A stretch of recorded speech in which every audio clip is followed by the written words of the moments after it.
You know, today there's 567 excuses for not keeping the Sabbath. By tomorrow, there'll be about 680 out there excuses for not keeping God's holy seventh-day Sabbath, which is Saturday. Now, this one is referred to as Paul's teaching on the Sabbath. In other words, people will take this and they'll say, well, this is what Paul taught about the Sabbath day right here.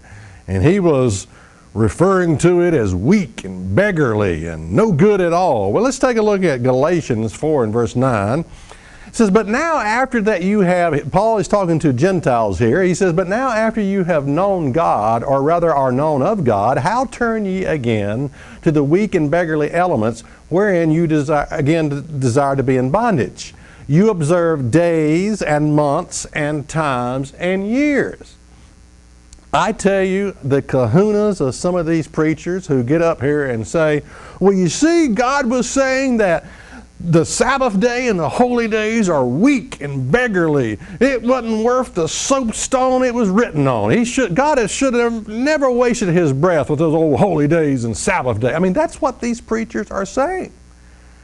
They actually refer to this scripture of these Gentiles returning to and observing days and months and times. They're trying to say that that's a reference to God's holy days and Sabbath day.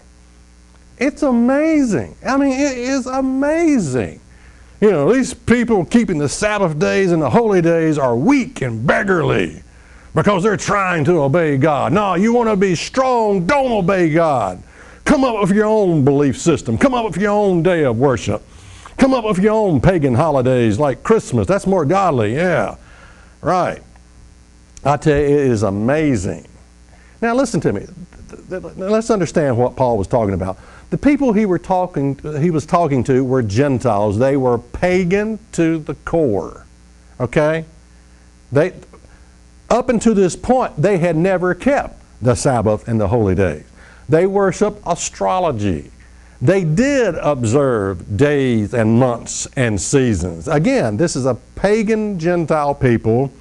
And what Paul is saying is don't return back to your pagan practices where you are in bondage to your ignorance.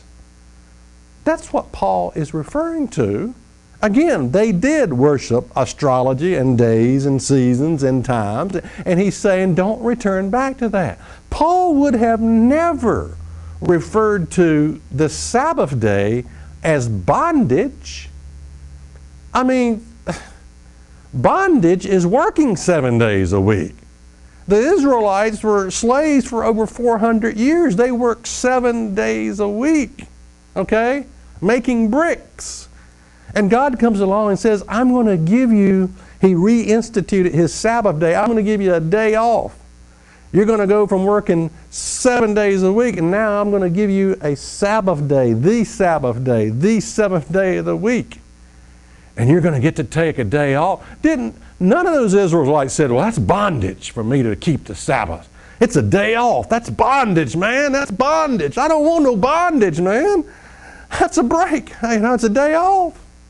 Nonsense. Nonsense.